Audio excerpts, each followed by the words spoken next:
Mr. President, Democrats have spent a lot of time lately talking about the importance of keeping the government open. Well, Mr. President, Senate Republicans couldn't agree more. We know that Congress has a responsibility to ensure that our nation's priorities are funded, and we spent a lot of time this year working on that. In May, we passed the first joint House-Senate balanced budget resolution in more than a decade. And by the end of July, the Senate Appropriations Committee had approved all 12 appropriations bills for the first time since 2009.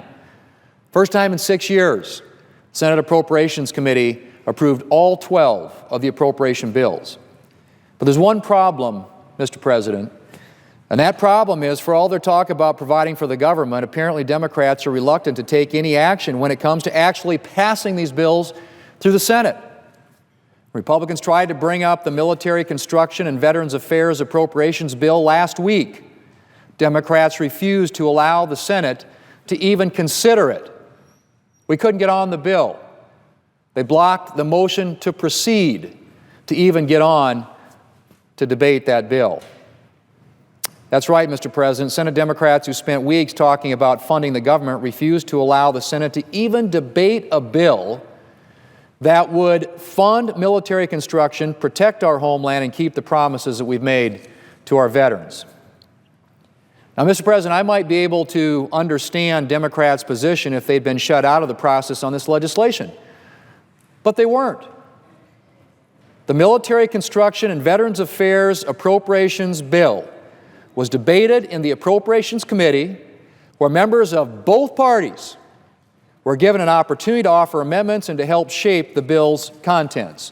The bill passed out of the committee with an overwhelming bipartisan majority, and if Democrats had allowed the bill to reach the floor, they would have had yet another opportunity to debate and amend the legislation. But the Senate Democrats wouldn't even let the bill come to the floor to be debated. They blocked the motion to proceed to the bill that would even allow us and allow them an opportunity to be heard, an opportunity to offer amendments. Now, Mr. President, some Democrats have threatened to block the bill that we're currently considering this week, which is the National Defense Authorization Act, which again is a bicameral agreement that authorizes funding for our nation's military and our national defense. This is the bill that ensures our soldiers receive the bonuses and the pay that they've earned, that their equipment and training will be funded, and that our commanders will have the resources they need to confront the threats that are facing our nation. And like the bill Democrats blocked last week, this legislation is the product of a bipartisan committee process, and it received bipartisan support coming out of the committee. More than that, it received strong bipartisan support on the Senate floor when it first came up for consideration in June. This bill, the Defense Authorization Act, which funds our military priorities, was reported out of the Senate Armed Services Committee, big vote, came to the floor of the United States Senate, received a big bipartisan vote here in the United States Senate. But now some of the very same Democrats who supported this bill a little more than 3 months ago are planning to vote against it. And on top of that, President Obama has threatened to veto this bill when it comes to his desk. So, Mr. President, the question is this: why are Democrats opposing a bill that would authorize the funding that our troops need to operate? Historically, the National Defense Authorization Act has received strong bipartisan support, and there's a good reason for that. Historically, both Democrats and Republicans have known that the great responsibility that we have to the men and women who keep us safe, and we've made a habit of working together to try and meet that responsibility. So why are things different this year? Well, basically, Mr. President, Democrats have decided that since they can't get everything they want, they're going to take their ball and go home. Now, Republicans knew Democrats were considering this, of course, but we'd hope that after months of successful collaboration, they would rethink that strategy.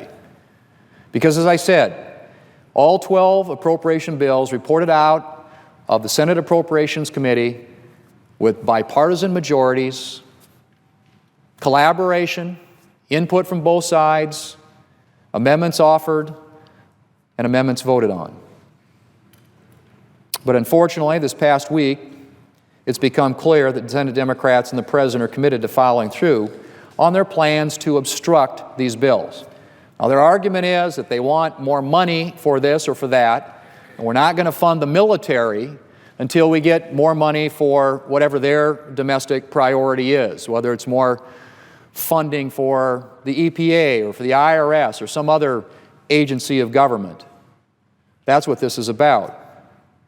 But it's somewhat staggering to think that some Senate Democrats would think of blocking the National Defense Authorization Act after supporting this bill in June. It's pretty hard to explain why you think a bill is good one day and not the next. And let's just remind ourselves what it is that they're voting to block and what the President is threatening to veto. The National Defense Authorization Act authorizes funding for our nation's military and our national defense, from equipment and training for our soldiers to critical national security priorities like supporting our allies against Russian aggression overseas. In my state of South Dakota, we are proud to host the 28th Bomb Wing at Ellsworth Air Force Base, one of the nation's 2 B-1 bomber bases. The B-1s are a critical part of the United States bomber fleet, and bombers from the 28th Bomb Wing have played a key role in armed conflicts the United States has engaged in over the past 20 years. During Operation Odyssey Dawn, B-1s from Ellsworth launched from South Dakota, flew halfway around the world to Libya, dropped their bombs, and returned home, all in a single mission. This marked the first time in history that B-1s launched combat missions from the United States to strike targets overseas. Without the National Defense Authorization Act, however, the funding levels needed in 2016 to maintain these bombers and the readiness of our airmen at Ellsworth won't be authorized. It's that simple. And that's, Mr. President, what's at stake with this bill.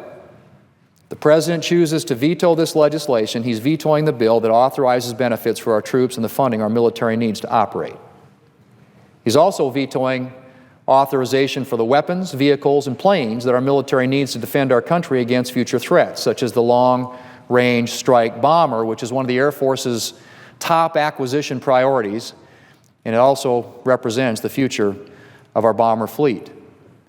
By vetoing this bill, the President would also be vetoing a number of critical reforms that will expand the resources available to our military men and women and strengthen our national security. For instance, this year's National Defense Authorization Act tackles waste and efficiency at the Department of Defense. It targets $10 billion in unnecessary spending and redirects those funds to military priorities like funding for aircraft and weapon systems and modernization of Navy vessels. The bill also implements sweeping reforms to the military's outdated acquisitions process by removing bureaucracy and expediting decision-making, which will significantly improve the military's ability to access the technology and the equipment that it needs. The Act also implements a number of reforms to the Pentagon's administrative functions. Over the past decade, Army headquarters staff has increased by 60%, yet in recent years, the Army's been cutting brigade combat teams. From 2001 to 2012, the Department of Defense's civilian workforce grew at 5 times the rate of our active duty military personnel. The Defense Authorization Bill that we're considering changes the emphasis of the Department of Defense from administration to operations, which will help ensure that our military personnel receive the training they need and are ready to meet any threats that arise.